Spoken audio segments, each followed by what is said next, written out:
رمضان کو مبارک دینا چاہوں گا. ابھی ہمارا پریس کانفرنس سے پہلے چاند نظر آیا ہے لاہور میں, اور انشاءاللہ تعالی کل ہمارا سحری جو ہے وہ تو نیا پاکستان میں ہوگا, اور افطاری تک پرانا پاکستان میں واپس داخل ہو جائیں گے. جیسے آپ سب کو معلوم ہے کہ رمضان میں شیطان بند ہو جاتا ہے, تو کل انشاءاللہ تعالی بنی گالا کا شیطان کو ہم بند کرنے جا رہے ہیں. میں آپ کے تھرو پورا عوام تک اور ہر کسی کو یہ بات پہنچانا چاہ رہا ہوں کہ ہم نے تو بار بار کہا ہے وزیر اعظم صاحب کو کہ اب وقت آ گیا ہے کہ آنریبل ایگزٹ اپنایا جائے.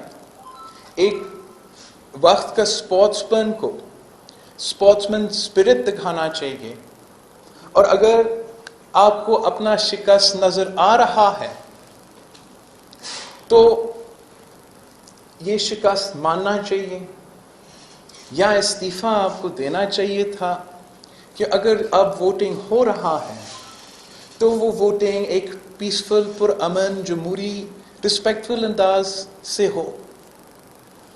افسوس کے ساتھ میں آپ کے سامنے کچھ انفارمیشن لانا چاہ رہا ہوں کہ ہم تک یہ خبر پہنچا ہے کہ یہ ہارا ہوا شخص اپنا ہار نظر آتے ہوئے یہ کوشش کرے گا کہ بدامنی ہو, یہ کوشش کرے گا تصادم ہو, یہ کوشش کرے گا کہ یا پارلیمان کے باہر, یا اگر پارلیمان کا باہر نہیں تو اندر ہی صحیح وائلنس ہو, اور اس وائلنس کے نتیجے میں وہ ہمارا کانسٹیٹیوشنل پروسیس کو, ہمارا جمہوری democratic peaceful transition of power کو by the use of force and by the show of force and by the display of force اس کو انڈرمائن کرنے کی کوشش کریں گے. اب this is a very serious issue, کچھ پارلیمان تو ہمارا سپریم انسٹیٹیوشن ہے. پارلیمان ملک کے عوام کی نمائندگی کرتا ہے, اور ہمارا ایک طریقہ کار ہے کہ کیسے وزیر اعظم منتخب ہوتا ہے اور کیسے وزیر اعظم کو ہٹایا جاتا ہے. اور افسوس کے ساتھ اس ملک کی تاریخ ایسا ہے کہ ماضی میں کسی بھی ایک وزیر اعظم کو جمہوری طریقے سے نہیں نکالا گیا ہے. تو آج جب ہم جمہوری طریقے سے وزیر اعظم کو نکال رہے ہیں تو اس جمہوری طریقے کے سامنے کوئی رکاوٹ پیدا نہیں ہونا چاہیے. اور اگر کل یہ پریزیڈنٹ پارلیمان کے ادارہ کے لیے قائم ہو جائے گا, پھر اس کا اثر پاکستان کا مستقبل پہ اس کا اثر ہوگا.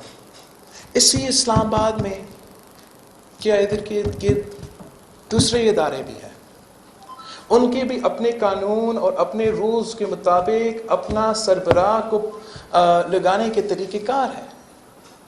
جیسے پارلیمان کے ساتھ ہی ہمارا سپریم کورٹ ہے, اور سپریم کورٹ کا اپنا طریقہ کار ہے کہ چیف جسٹس کیسے چنا جاتا ہے, کیسے بنا جاتا ہے, اس کا اپنا اوتھ کا پروسیس ہے. ٹرانسفر آف پاور ایک سے لے کے دوسرے تک ہے. اور کل اگر اجازت دی جائے گی کہ ہمارا ادارہ میں زبردستی by the use of force اور display of force ہمارا پروسیجر کو, ہمارا ڈیموکریٹک کانسٹیٹیوشنل پروسیس کو انٹرپٹ کیا جا سکتا ہے, تو خدا نہ خواستہ یہ پریزیڈنٹ پھر کسی اور ادارہ پہ بھی کل کوئی کوشش کرے گا کہ وہ استعمال کیا جائے. یہ ہم پاکستان میں اجازت نہیں دے سکتے ہیں.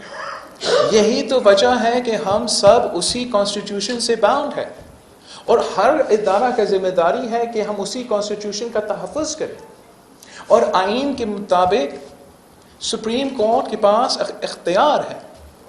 سپریم کورٹ کا اپنا آرڈر میں لکھا ہے کہ کوئی ممبر کو ہاؤس میں جانے سے نہیں روک سکتا ہے. سارے پولیٹیکل پارٹیز کو پابند کیا گیا ہے کہ وہ اپنے کارکن کو یا کسی کو ریڈ زون میں نہیں لے آئے. اور اب یہ ریکارڈ پہ ہے کہ پی ٹی آئی کا وزیر اعظم ٹی وی پہ آ کر جہاد کا کال اور احتجاج کا کال دے رہا ہے آج کا دن اور کل کا دن کے لیے. کچھ دن سے اپنے تنظیمیں پی ٹی آئی کی تنظیمی امیدوار اسی کام پہ لگے ہوئے ہیں کہ اپنے بدماش کو، اپنے ٹائیگر فورسز کو اسلام آباد پہنچائے. وزیر اعلیٰ کے پی، ڈیفنس منسٹر، مختلف پی ٹی آئی کے نمائندے کے بیان ریکارڈ پہ آ چکے ہیں، آڈیو سامنے آ چکے ہیں. And I call upon the Supreme Court of Pakistan to exercise the powers vested in the Supreme Court of Pakistan to enforce its own judgment. It has the authority to call upon any agency to aid the Supreme Court in implementing its order. ہر ادارہ، ہر پاکستانی کو اپنا ذمہ داری ادا کرنا چاہیے، اور کسی کو اس ہرا ہوا شخص کو یہ اجازت نہیں دینا چاہیے کہ ہمارا آئین کے ساتھ، جمہوریت کے ساتھ یہ کھیل کھیلا جائے، ہمارے ملک کی قسمت کے ساتھ یہ کھیل کھیلا جائے. متحدہ اپوزیشن نے اپنی اکثریت دکھا چکا ہے.